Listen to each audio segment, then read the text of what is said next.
Some analysts have questioned how effective the vessels would be in active service. But here's the question that ties all of what if the most dangerous front in this war is not in Lebanon, not in the Strait of Hormuz, not even in the cities where missiles fall. What if the real threat to Iran's survival is emerging from a place its leaders assumed they had already pacified? What if the revolution that everyone fears is not being planned in Tehran at all? It is already being fought in the mountains of western Iran.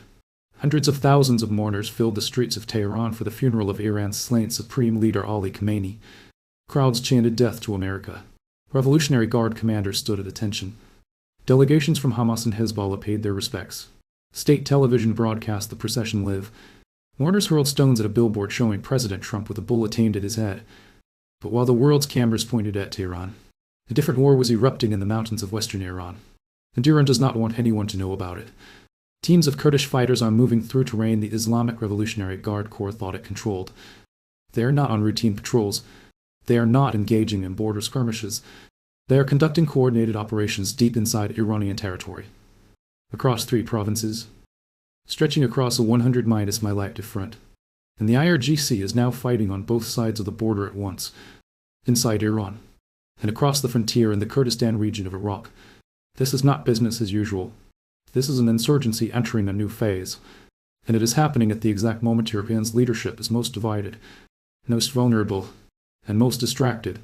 On July 6, Iran's military spokesman announced that the armed forces were fully prepared and had used the ceasefire period to improve operational capabilities.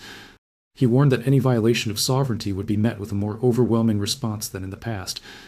But the reality on the ground tells a different story. IRGC commander Ahmad Vahidi appeared in public for the first time since the war began. He placed his hand on Ali Khamenei's coffin on parade. It was his first public appearance since February. He has been in hiding for 4 months, because senior Iranian commanders are targets.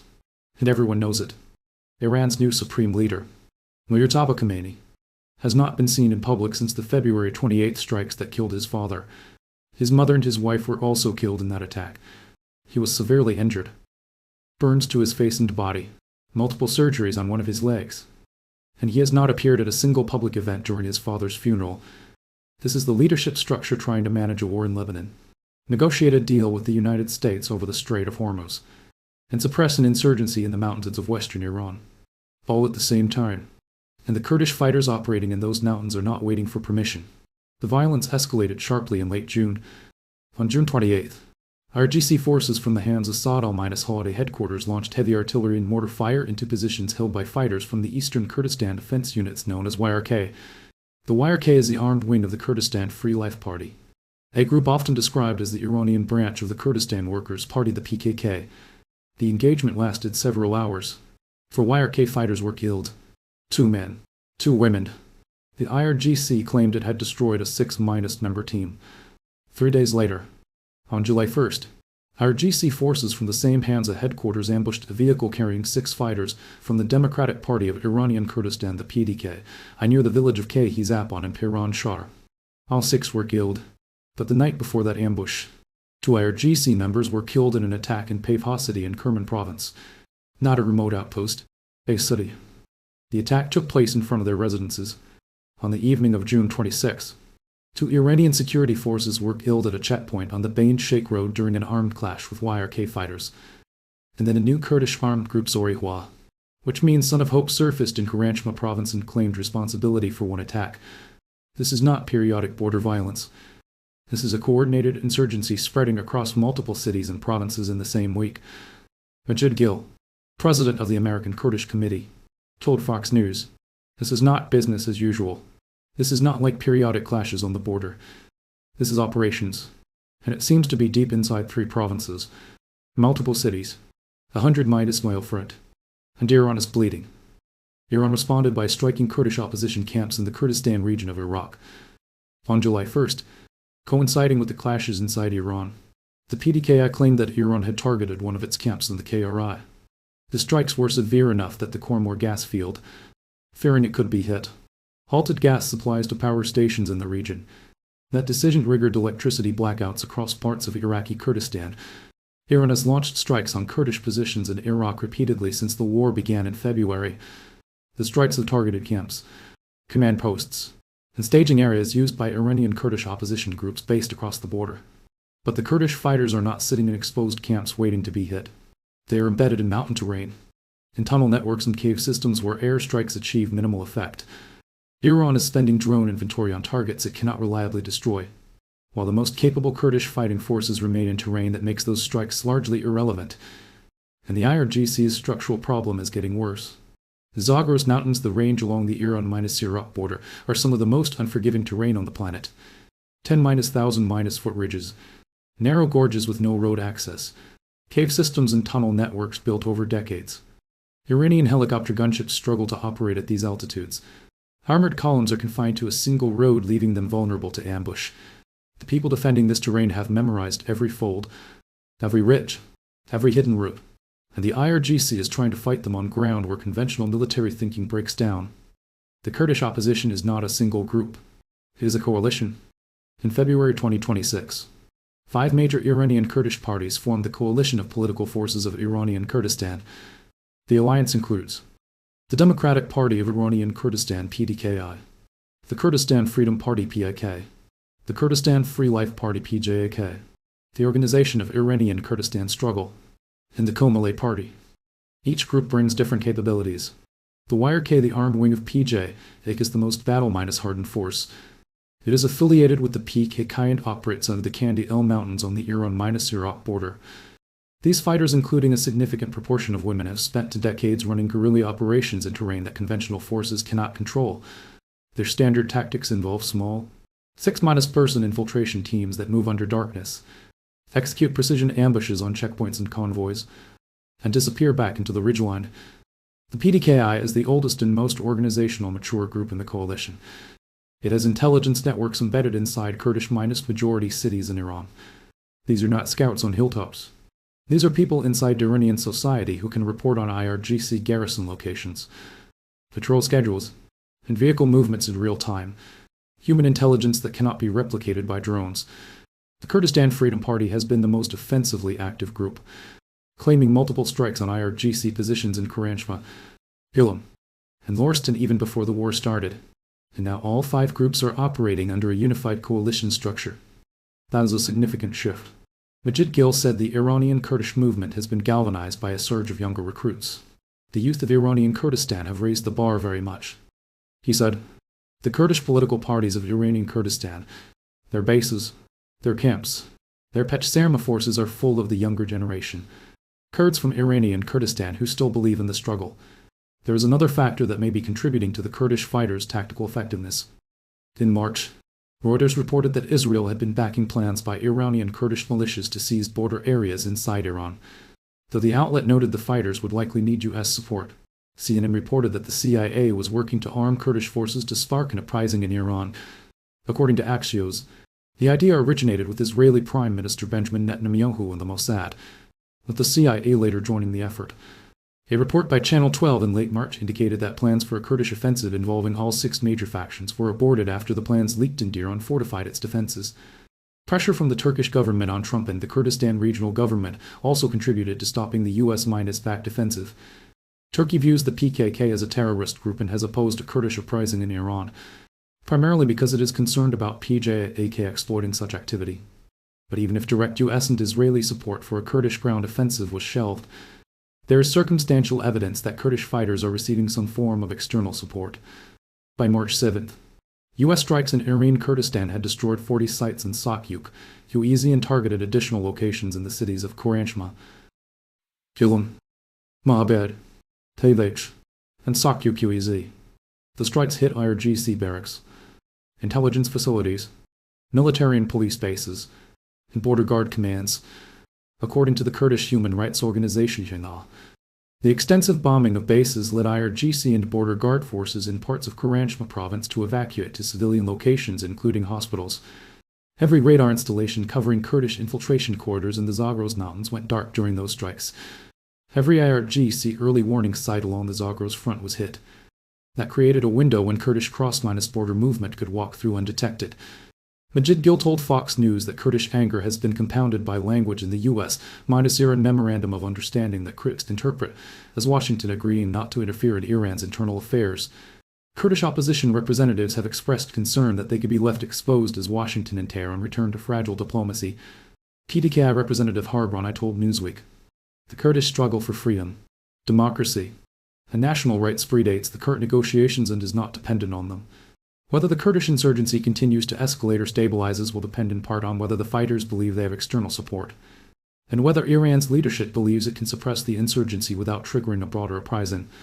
The IRGC's response so far has been heavy-handed, but ineffective. Iran has launched strikes on Kurdish positions in Iraq. It has deployed artillery mortar fire. It has conducted ambushes. It has issued statements claiming to have destroyed terrorist infiltrators. But the insurgency is spreading, not contracting. The geographic scope of the clashes is significant. Mahabad is about 230 kilometers north of Morivan. Tayvach is 100 kilometers south of Morivan. Baynach is between Morivan and Mahabad. All of these areas are in the relatively mountainous Kurdish belt of western Iran. This is not a single isolated incident. This is coordinated activity across a wide geographic area involving multiple Kurdish groups operating simultaneously. And the IRGC is struggling to respond. IRGC Commander Ahmad Vahidai, who appeared publicly for the first time on July 2 at Ali Khamenei's funeral, is the third person to lead the Revolutionary Guards in less than a year. His predecessor, Mohammad Takhtour, was killed during the war. The previous commander, Hossein Salami, was killed in Israeli strikes in 2025. Vahidai is a veteran IRGC commander and former defense minister. He has been wanted by Interpol since 2007 for his alleged participation in the 1990 bombing of a Jewish community center in Buenos Aires, which killed 85 people. He was serving as commander of the Quds force at the time of the attack. He is also believed to be part of a small inner circle in direct contact with Iran's new supreme leader, Mojtaba Khamenei, who remains in hiding. According to the Associated Press, Vahidai has become one of the principal architects of Iran's hardline approach to negotiations with the United States. According to a New York Times investigation, Vahidai was among the powerful figures pushing for Mojtaba Khamenei's appointment as supreme leader in April. The Institute for the Study of War reported a major disagreement between Vahidai and Parliament Speaker Mohammed Qais, with Qais favoring participation in negotiations and Vahidai opposing it. Vahidai is not walking around openly. He is hiding in his own country. That tells you everything you need to know about the threat environment senior Iranian commanders are operating in.